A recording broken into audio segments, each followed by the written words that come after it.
I started to lose my sight when I was 16 at school in South Africa. Despite weeks of treatment in hospital led to loss of sight in that eye. But I managed to continue my life as a normal teenager and completed school, studied pharmacy.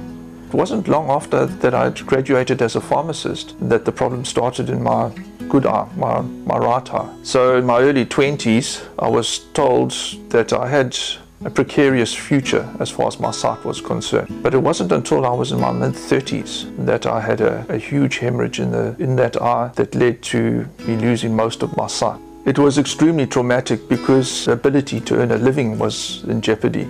And at that time, I had my daughter was 3 years of age, and we had just learned 2 weeks before that Mum was pregnant with Jason at that time. You know, people would say things like, "Don't worry, a door will close but another one will open." But to me, I felt like I was trying to find the door. I couldn't even find the door handle. That all changed once we decided to immigrate to New Zealand. That was I think the biggest turning point for me. I'd only been here about a week when I contacted the Royal New Zealand Foundation for the Blind. And at that time, they also mentioned that once I had mastered the cane, in the future I could think about getting a guide dog. And I'd felt I'd reached that point. And I remember one day I thought, oh, let me just phone this guide dog services and see what they have to say. One of the guide dog instructors met with me about 2 weeks later and actually brought a guide dog with him that was being used by somebody else. And I think it was pretty clear when he brought that guide dog that we were very much a dog-orientated family. We loved dogs. They spoke to us all in the family, and to try and get an idea of what dog would fit in with us, because dogs, like people, have personalities. About 6 weeks later, the guide dog instructor phoned me to say that they had matched me with a dog. There had been some problems with this dog in that he had been matched with somebody else and it hadn't worked out well for them. The training with the guide dog is about 3 weeks long, and around the house, wherever I was, I had to call Levi to keep him with me, so that all through my waking hours, we had to be in close proximity all the time. It was quite strange because the first week, he virtually ignored me and most of us. But I noticed in the second week, things started to change, that he was no longer lying on the bed, but wherever I was, he would be lying near my feet or standing behind me. I think that was when the bond started to develop between us. But when we started the training, when they put the actual harness on him and he started to work now as a guide dog, there was a huge problem, because I remember the first time I had the harness and his lead in my hand, and the instructor attached a long lead, I suppose, to keep him under control. And Levi took off like a bolting horse. I could barely keep up with him. It was due to the anxiety that he had. Because his first matching hadn't been successful, when he had to work, he was extremely anxious. I didn't think that this was going to work out. I really couldn't see myself putting any faith into this dog. He just seemed out of control. And the first week was pretty much a nightmare. But I thought, let me give the second week a go. And in the second week, we had to do one exercise where at night, Levi and I had to walk. We walked to the dairy and we had to walk home again. At night, I'm 100% blind. I've got no sight at night. I had to rely completely on Levi. And to my surprise, he worked perfectly. Levi and I managed completely fine. I was almost shocked when we got home. And that was really the turning point.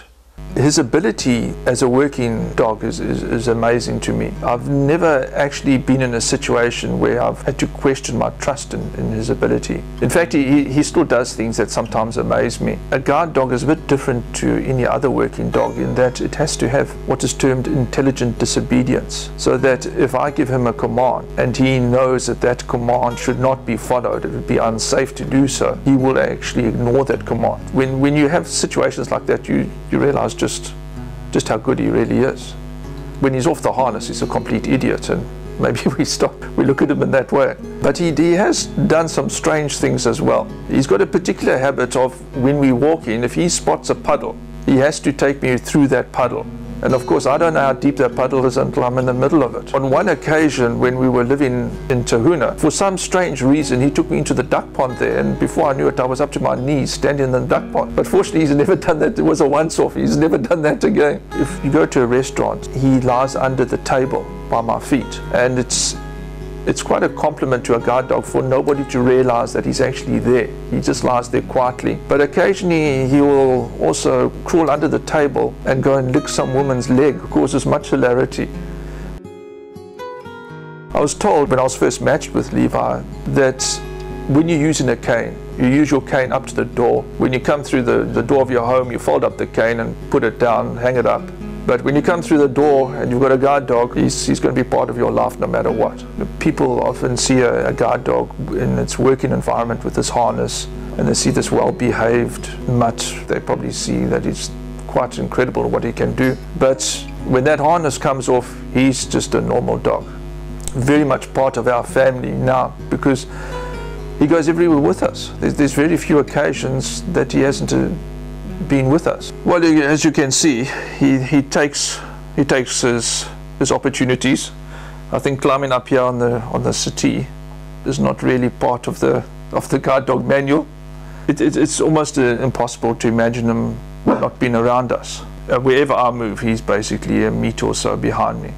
It's going to be very difficult one day when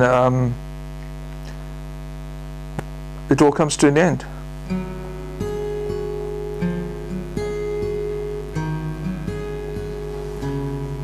When you start the whole process with a guard dog, the instructors tell you that at some stage he's going to have to retire. When he retires, obviously it's something that I'll have to work through, or we're all going to have to really work through it. It's going to be difficult to think that at some time we'll go on our final walk. It'll mean coming home, taking off his harness for the last time, knowing that it's never going to be put on again. But then he would have done his time. He would deserve his retirement.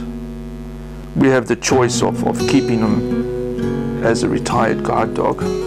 So we'll have to make that decision that will put his interests above our own interests. But I think that's the least I can do for him.